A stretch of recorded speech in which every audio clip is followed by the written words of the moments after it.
এমন ভেবে থাকো যে আমি টাকার বিনিময়ে অ্যাডমিশন পাচ্ছি।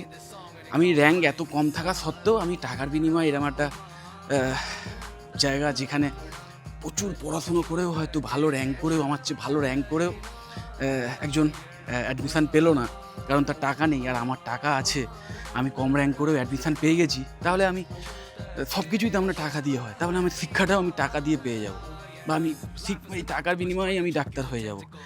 এমন মেন্টালিটি যদি রাখো তাহলে তুমি গনকেস।